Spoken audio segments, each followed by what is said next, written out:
오늘부터 씨 뿌리는 비유에 대해서 한 5번 정도 시간을 가지려고 합니다. 마태복음 13장으로 가시면 좋겠습니다. 10절에서 23절, 마태복음 13장 10절에서 23절 우리 교독으로 읽고요. 마지막 23절은 함께 읽도록 하겠습니다. 씨 뿌리는 비유 전에 예수님이 이사야 선지자의 예언을 인용을 하는 장면에서부터 씨 뿌리는 비유까지 우리 천천히 한번 교독으로 읽어보겠습니다. 10절 제가 읽습니다. 제자들이 예수께 나와 이르되 어찌하여 그들에게 비유로 말씀하시나이까? 대답하여 이르시되 천국의 비밀을 아는 것이 너희에게는 허락되었으나 그들에게는 아니 되었나니 무릇 있는 자는 받아 넉넉하게 되되 없는 자는 그 있는 것도 빼앗기리라.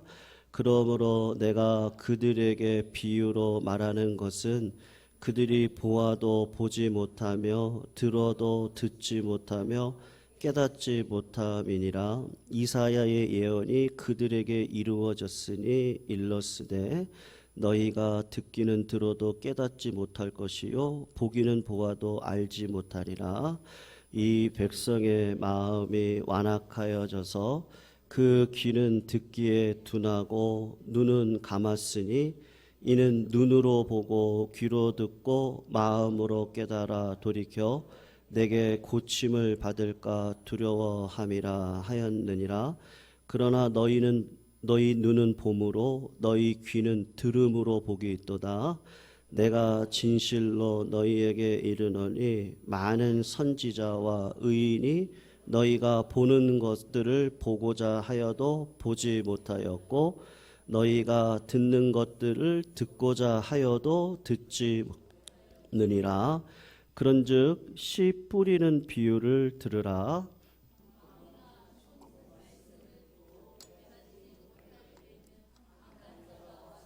그 마음에 뿌려진 것을 빼앗나니 이는 곧 길가에 뿌려진 것이요 돌밭에 뿌려졌다는 것은 말씀을 듣고 즉시 기쁨으로 받되 그 속에 뿌리가 없어 잠시 견디다가 말씀으로 말미암아 일어날 때에는 곧 넘어지는 자요 가시떨기에 뿌려졌다는 것은 하나 말씀을 들으나 세상의 염려와 재물의 유혹에 말씀이 막혀 결실하지 못하는 자요. 같이 읽습니다. 좋은 땅에 뿌려졌다는 것은 말씀을 듣고 깨닫는 자니 결실하여 어떤 것은 100배 어떤 것은 60배 어떤 것은 30배가 되느니라 하시더라. 아멘. 성도님들, 우리가 예수 믿는다고 오늘도 이 예배당에 같이 나오셔서 예배를 드리시는데요. 예수님이 이 땅에 오신 이유가 무엇이겠습니까? 우리가 좀 새겨 들으실 필요가 있습니다만 예수님께서 나를 구원하신 목적이 나를 그냥 천국 가게 하기 위해서이거나 혹은 나의 경건 생활을 위해서 오셨다 그렇게 생각을 하실 수 있습니다. 그것도 어느 정도 맞는 이야기이기는 하지만 예수님께서 이 땅에 오신 진정한 목적이 있거든요. 그것이 무엇이냐 하면 하나님 나라를 회복하기 위해서 오셨습니다. 그것이 예수님께서 이 땅에 오신 진정한 목적입니다.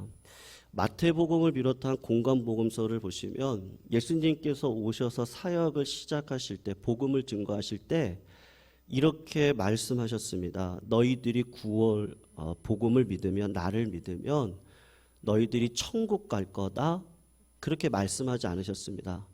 너희들이 나를 믿으면 경건생활과 훈련을 잘할 거다 그렇게 말씀하시도 않으셨습니다. 예수님께서 복음을 전하셨을 때 하셨던 말씀이 뭐냐 하면 회개해라. 뭐가 가까이 왔다 그래요? 천국이 가까웠는데 하나님 나라에 대해서 예수님이 올곧게 이야기를 하시거든요. 뭘 입을까, 먹을까, 마실까 염려하지 말고 하나님의 나라와 그 의를 구하라. 우리 주님은 지속적으로 우리가 생각했던 것과는 아주 다르게 하나님의 나라에 대한 이야기를, 하나님의 나라를 성취하기 위해서 이 땅 가운데 오셨습니다. 그래서 구원을 얻은 백성으로 살아가는 우리들이 그냥 신앙생활을 하실 때, 신자로 살아갈 때 나무를 보는 것도 중요합니다만 나무가 함께 모여져 있는 산을 보시는 것이 너무나도 중요한데, 그 숲이, 그 산이 무엇이냐 하면 우리 주님이 결국은 십자가를 지셨던 이유가 나의 구원만을 위해서 오신 거, 이건 너무 작은 거고요. 진짜 큰 계획에서 보면은 우리 주님이 하나님 나라를 회복하기 위해서 오셨고 나를 하나님 나라의 백성으로 불러주셨구나. 그것이 우리 주님이 오신 복음의 핵심입니다. 그래서 예수님이 굳이 씨 뿌리는 비유를 통해서 하나님의 나라가 이렇다 이렇게 설명을 하시거든요. 근데 오늘 좀 두 군데를 살펴보려고 하는데, 하나는 이사야의 말씀이고 또 하나는 오늘 본문입니다.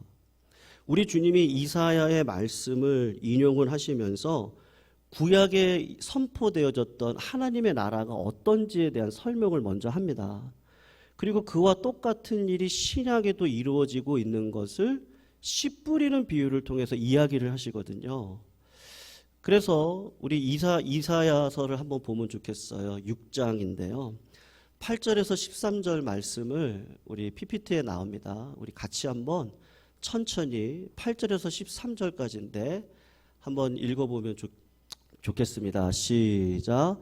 내가 또 주의 목소리를 들으니 주께서 이르시되 내가 누구를 보내며 누가 우리를 위하여 갈꼬 하니 그때에 내가 이르되, 내가 여기 맞나요?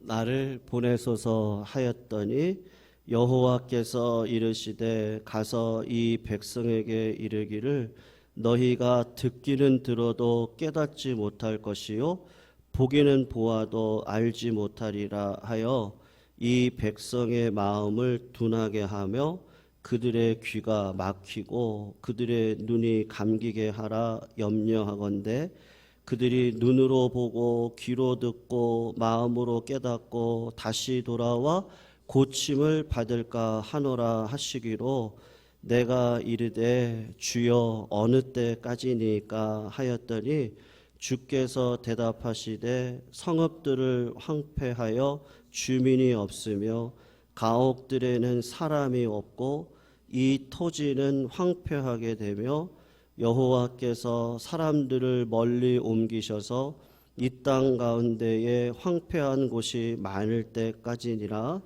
그 중에 10분의 1이 아직 남아 있을지라도 이것도 황폐하게 될 것이나 밤나무와 상수리 나무가 배임을 당하여도 그 구루터기가 남아 있는 것 같이 거룩한 씨가 그 땅의 구루터기니라 하시더라. 아멘. 예수님께서 하나님 나라를 설명하시면서 구약의 예언의 말씀을 인용을 하셨습니다. 기억을 하셔야 될 것이 무엇이냐 하면 이사야의 말씀을 듣고 있는 사람의 대중이 누굴까요? 하나님의 백성들입니다. 하나님의 백성이 아닌 사람들은 하나님의 말씀을 듣지 않습니다. 하나님을 믿지 않는 사람들은 예배를 드리러 나오는 법도 없고 기도도 안 하시고 또 헌금도 하지 않습니다. 주일 예배를 드리러 오시는 분들은 나름대로 하나님을 믿는다고 고백을 하시고 하나님의 백성이기 때문에 말씀을 듣습니다. 이사야도 그 하나님의 백성들에게 말씀을 증거하고 있는 겁니다. 그런데 이사야의 말씀을 듣는 하나님의 백성들의 특징이 있는데, 이 백성들이 말씀을 귀로는 듣지만 그 말씀을 듣고 깨달음이 없습니다. 듣기는 듣는데 하나님의 말씀을 따라 순종하지는 않습니다. 그것이 이 백성들의 특징입니다. 그래서 이사야가 물어보는 거예요. 하나님, 이 백성들이 하나님의 백성이라고 하시고 또 하나님의 말씀을 듣고 깨달음도 없고 순종도 하지 않습니다. 그런데 이 상태가 언제까지 가겠습니까? 물었습니다. 거기에 대해서 우리가 읽었던 이사야 6장 11절에 하나님이 대답을 하시는데, 이 백성들이 내 말을 듣지 않고 실제로 그분들의 삶을 들어가서 보니까 자기 소견에 좋을 대로 세상의 욕심을 따라 세상의 그 일을 하고 살아가는데, 이분들이 언제까지 그렇게 살아가느냐? 우리 하나님이 응답을 주셨는데 망할 때까지 계속될 것이다. 그러면서 이 성읍이 황폐되고 거기에 거주하는 주민들이 없어지고 결국은 그 땅에서 쫓겨나게 되고 이방인의 포로로 끌려가서 그곳에서 심판과 멸망을 받을 때까지 그렇게 이 백성들이 살아갈 겁니다. 그렇게 하나님이 이사야에게 예언의 응답을 주십니다. 그래서 이사야를 통해서 주시는 교훈이 이건데, 하나님의 백성이라고 해서 하나님의 말씀을 듣습니다.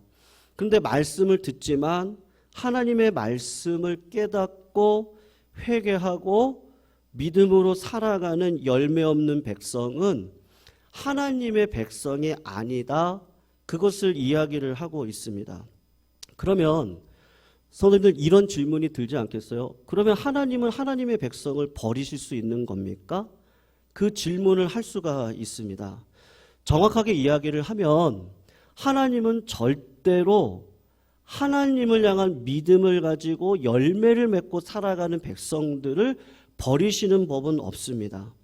이사야의 예언을 자세히 보시면 하나님의 백성이라고 하는 사람들이 말로만 하나님의 백성일 뿐 실제로 그분들의 인생을 들어가서 보니까 하나님을 먼저 버렸습니다.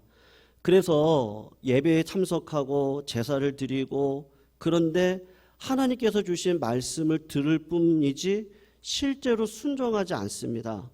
하나님의 땅에 살면 하나님의 법을 준수하고 하나님의 백성답게 살아가야 되는데 깨달음도 없고 순종도 없습니다. 이 사람이 살아가는 모습을 보니까 저 이방 땅에서 우상이 약속하고 있는 세상의 행복, 또 자기의 행복, 명예를 추구하며 마음이 이미 세상에 다 가 있습니다. 그래서 하나님께서 하시는 말씀이, 너희들이 원래 하나님의 백성이라고 하는데 내가 딱 그 마음을 들여다보니까 내 백성이 아니구나. 그래서 하나님께서 하시는 말씀이, 너희들이 원래 속해 있던 땅으로 가라. 그래서 이스라엘 백성들을 어디로 보내요? 그들이 그렇게 소원하고 간구하고 그렇게 살아가고 있었던 그 우상의 땅으로 하나님이 옮겨버립니다.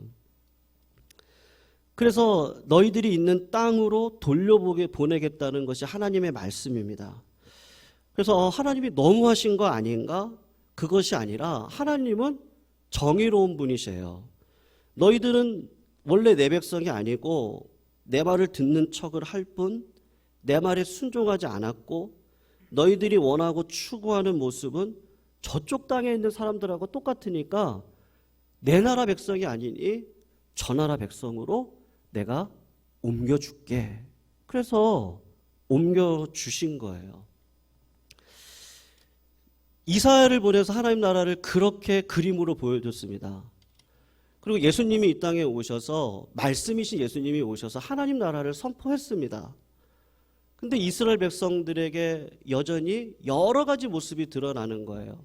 근데 그 모습이 똑같이 이사야 시대 때 백성들하고 모습이 똑같습니다. 그걸 예수님이 좀 쉽게 풀어가지고 백성들한테 설명을 해주고 싶었어요. 그게 뭐냐 하면 씨 뿌리는 비유입니다. 씨 뿌리는 비유의 모든 교인들은 다 하나님의 교회 안에 들어와 있습니다. 그런데 그 교회 안에 어떤 분들의 마음을 이렇게 하나님이 쭉 보시니까 옥토와 같은 마음을 가지고 그의 삶의 30배, 60배, 100배의 열매를 맺고 살아가는 분들이 있습니다.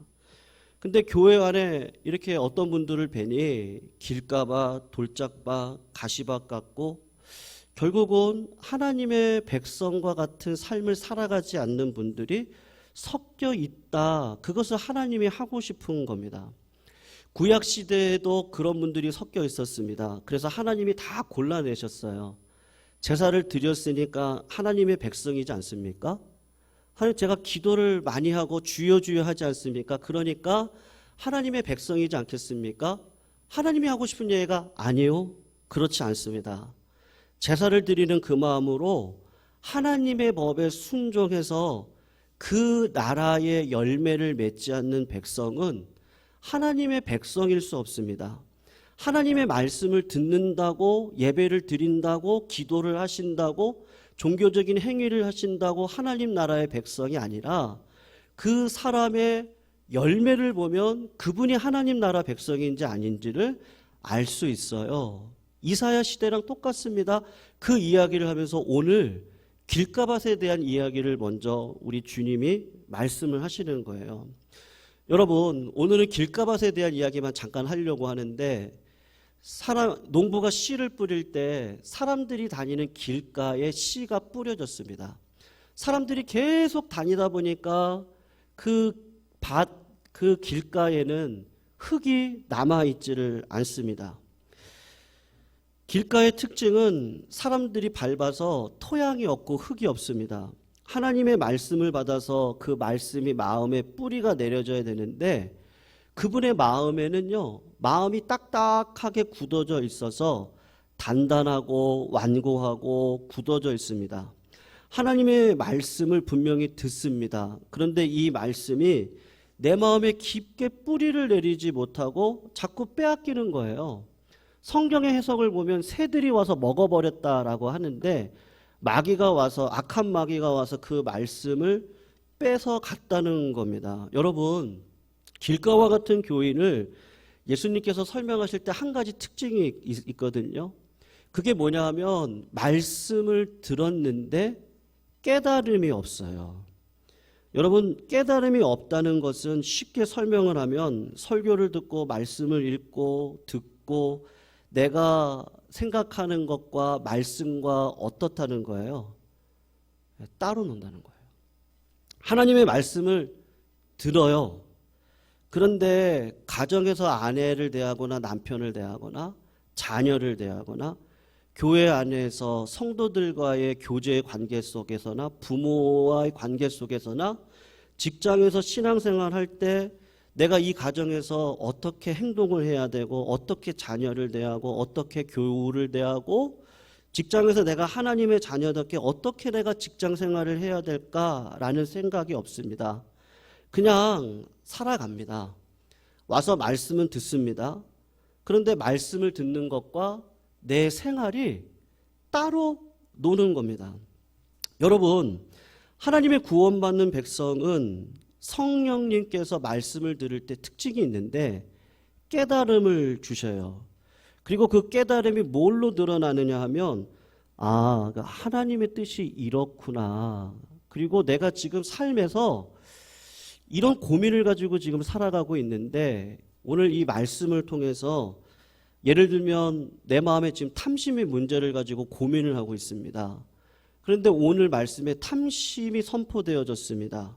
탐심을 품지 말라는 말씀을 들었는데 하나님께서 지금 내 마음 가운데 찾아오셔서 탐심을 품지 말라고 이야기를 하는구나. 그러니까 여러분, 우리 주님 앞에 나와서 단순해요.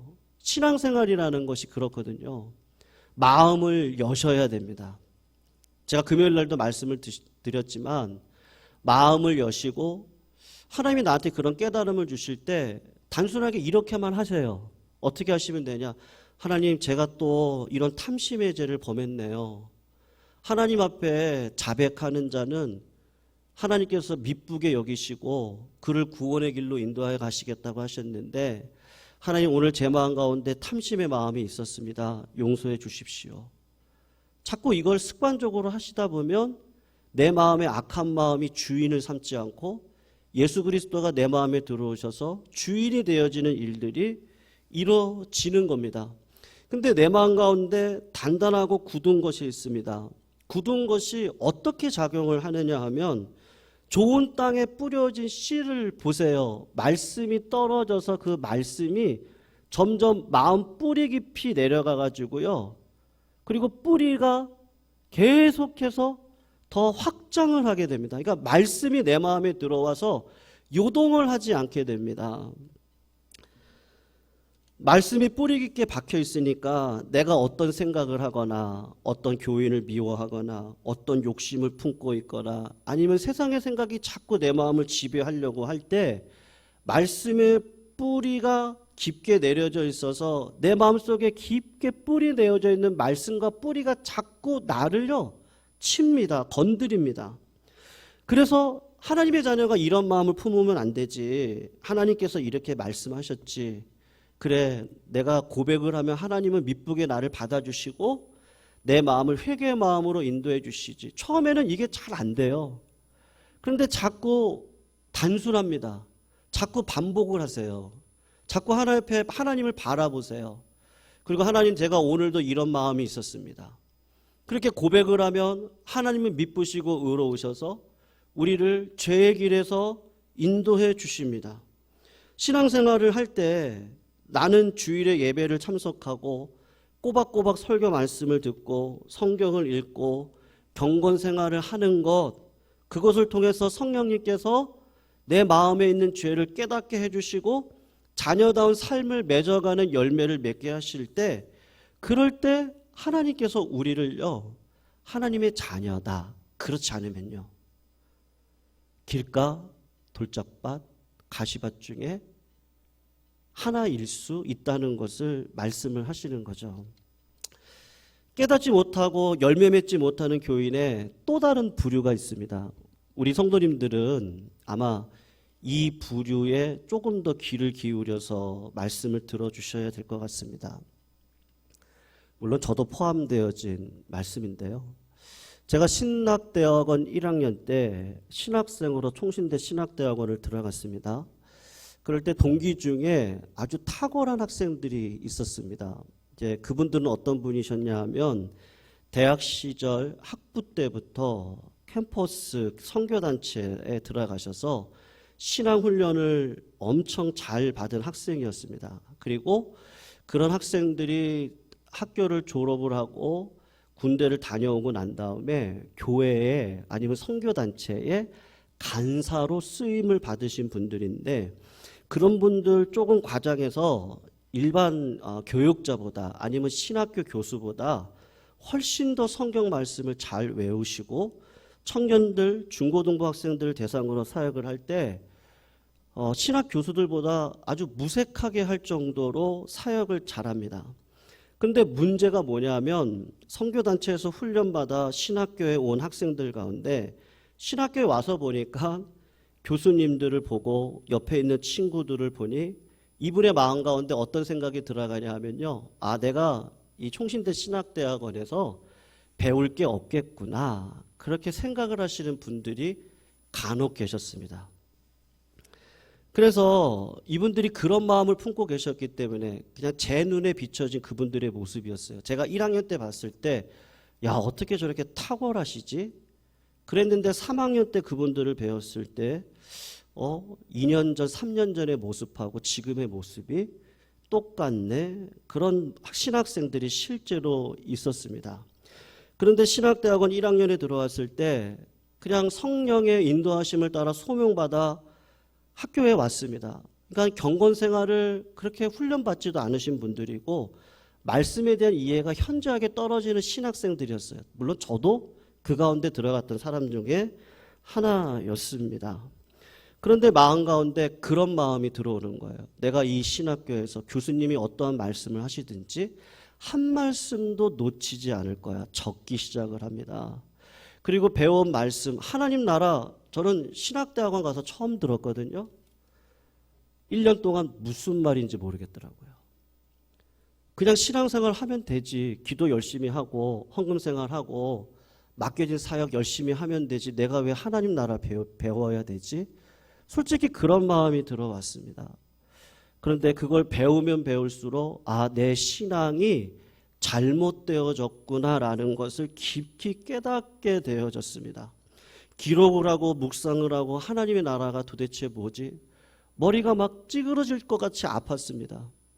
창세기부터 요한계시록까지 주님이 이야기하시는 그 이사야에서 나오는, 예레미야에서 나오는 그 말씀들이 도대체 주님이 하고 싶었던 말씀이 뭘까?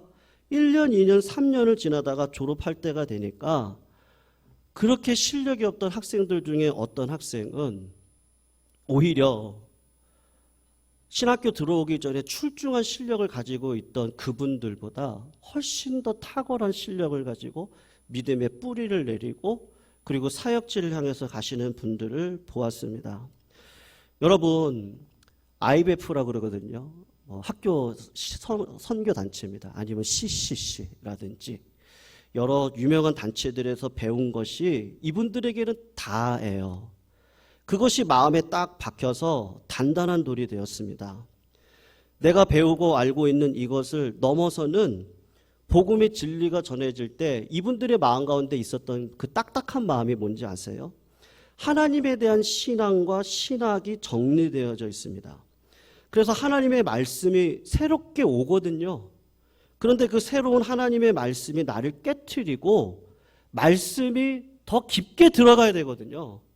근데 더 깊게 들어가는 것이 아니라 내가 가지고 있는 신앙, 내가 가지고 있는 그동안의 어떤 지식, 요거가 편해요. 요것만 가지고 살아가는 게 사실 편해요. 더 공부한다는 거, 더 연구한다는 거, 더 땀을 많이 흘려야 되고 쉽지 않습니다. 그 말씀이, 새로운 말씀이 나에게 들어올 때 내가 깨져야 되는데 내가 가지고 있는 신앙의 습관과 내가 가지고 있는 믿음의 지식과 그동안의 경험과 그 모든 것들이 나에게 새롭게 다가오는 말씀을 자꾸 밀어내고 말씀을 깨트리고 내 마음은 계속해서 점점 굳어지기 시작을 하는 겁니다. 내가 어느 정도 성경 공부 다 했습니다. 어성경도 했습니다. 제자반도 했습니다. 사역반도 했습니다. 내가 알 만큼 다 압니다. 그런 교인이 어떤 자리에 들어갈 수 있습니까? 하나님, 목사님, 저 알 만큼 다 알았고요. 저 해볼 만큼 다 해봤고요. 저는 그런 거 안 해도 하나님과 충분히 교제할 수 있고요. 저는 이미 내공에 있는 사람이에요. 그런 사람이 있습니까? 그런 분들은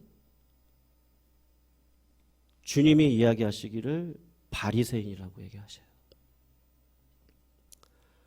바리새인들처럼 기도를 많이 하신 분이 어디 계세요? 바리새인들은 모태신앙이면서도 4대, 5대, 아니 10대, 50대 신앙의 연륜을 가지고 온 가족의 영적 대가들이셨을 거예요. 주님이 오셨어요. 말씀으로 주님이 오셨어요. 주님이 새로운 이야기를 하십니다. 나는 의인을 부르러 온 것이 아니라 죄인을 부르러 왔어요. 근데 바리새인들은 저는 의인이고 저 죄인과는 다른 사람이에요. 주님은 죄인을 부르러 왔어요. 너희들도 죄인이다. 내가 너희들 위해서 저를 위해 죽으실 필요 없어요. 그러니까 어떻게 하죠? 말씀으로 찾아오신 예수님을 죽여버립니다. 깨트려버립니다. 그 마음 가운데 굳은 마음이 들어와서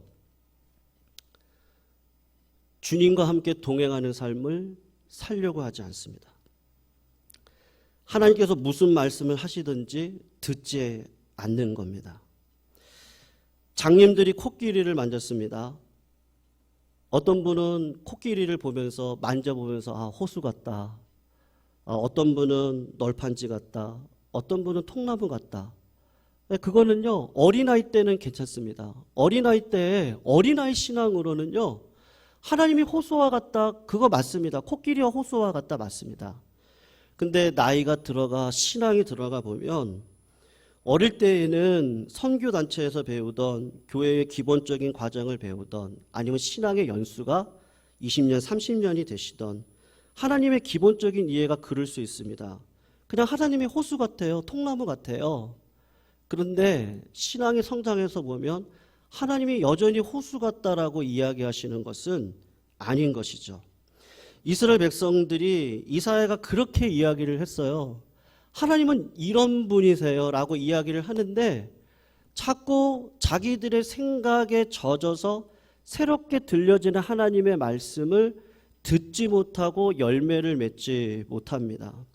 예수님이 오셨습니다. 하나님 나라의 천국 복음을 전하시면서 정말로 하나님의 나라는 이런 나라입니다 라고 이야기를 하는데 하나님 나라의 백성이라고 하는 자들이 내 마음 가운데 자꾸 예수님을 밀쳐내기 시작을 하는 겁니다. 여러분, 예수님께서 하나님 나라의 천국 복음을 전하시면서 정말로 구원받는 은혜의 신자의 특징에 대한 이야기를 하셨었는데 오늘 씨 뿌리는 비유를 말씀을 통해서 하시는 거죠. 말씀을 들을 때마다 깨달음이 있는 교인입니다. 언제까지 깨달아야 돼요? 제가 늘 말씀드리죠. 기도는 언제까지 하셔야 돼요? 죽을 때까지요. 죽을 때까지 깨달으셔야 됩니다. 그러면 하나님 나라 가서는요, 하나님을 알아가는 일에 멈춥니까? 아니요. 그때는 세상에서는 거울로 알지만 그때는 거울이 없이 하나님을 알아가는 일에 수고와 땀과 노동을 하시면서 하나님을 알아가는 일에 저희들이 초청을 받을 것입니다. 사랑하는 성도님들, 말씀을 듣는다고 하지만 실제 생활과 삶이 실제 생활 속에서 하나님의 말씀과 살아가는 모습이 분리가 되어지는 것은 하나님께서 결코 원하시는 모습이 아닙니다. 그런데 그렇지 않게 살아가는 성도님들이 계셨어요. 그들은 하나님이 어떠한 상황에 있든지 간에 지켜주세요. 믿으시죠? 믿으십니까? 네. 그러면 돼요. 요셉을 보세요. 다니엘을 보세요. 다윗을 보십시오. 예수님을 보십시오. 어떠한 상황 속에서도 오늘 그 말씀이 새롭게 들리셔야 됩니다. 여러분, 어릴 적에 기도원에 자주 올라갈 때 우리 선생님들한테 맨날 혼났던 것이 있어요. 누구누구 강사님이 오실 줄 알고 올라갔거든요. 근데 다른 분이 오셨어요. 그래서 마음에 실망을 했거든요. 그랬더니 네가 하나님을 판단하니? 응? 하나님은 돌들로도 말씀하실 수 있는 분인데 마음을 굳게 묻지 말고 은혜 받을 생각만 해. 하나님은 어떻게 하든지 떨어뜨려 주실 거야. 기도 올라가신 분들 다 아시죠? 네. 문제는 뭐예요? 내 식성이에요. 내 식성이요. 그냥 뭐든지 잘 드시면 돼요. 잘 드시면 이것도 먹고 저것도 먹고 이것도 감사함으로 먹고 저것도 감사함으로 먹고 그 마음이요. 하나님 나라의 열매 맺는 자녀들로 부름받는 성도님들의 특징, 말씀을 듣습니다. 그리고 실제로요. 아, 지금 주님이 나한테 이런 말씀 하시는구나. 어떻게 이렇게 정확하게 이야기하시죠? 그리고 내 그 말씀대로 살아가자. 회개하자. 다시 말씀을 붙들자. 우리 성도님들의 삶 가운데 그런 실제적인 열매가 있으시기를 주님의 이름으로 축원합니다. 내가 어느 자리에 있든지 그건 하나님이 주신 자리거든요. 그 자리에서 주님 말씀하여 주시옵소서. 제가 오늘도 겸손한 마음으로 듣겠습니다. 그러면 실제로 나한테 말씀을 주세요. 그 말씀을 붙들고 내가 오늘 내 마음을 엽니다. 하나님, 내 마음에 있는 이 죄를 다 가져가 주십시오. 그걸 자꾸 반복하시면 어느 순간 하나님이 내 마음의 주인이 되어주셔서 내 인생을 끌어가 주시는 그 믿음의 열매, 그런 줄로 압니다. 그래서 성도님들 큐티 하시는 거 어려울 줄 알아요. 그런데 힘드시면 한 달에 한 번, 그리고 조금 괜찮으시면 2번, 그렇게 하시면서 자꾸 말씀을 묵상하시고 적어보시고 그렇게 살아가실 수 있는 은혜가 넘쳐나시기를 부탁드리면서요. 우리 찬양 주님 말씀하시면 주품의 후렴구 이어가지고 우리 같이 한번 부르시고 제가 기도하고 축도하고 마치도록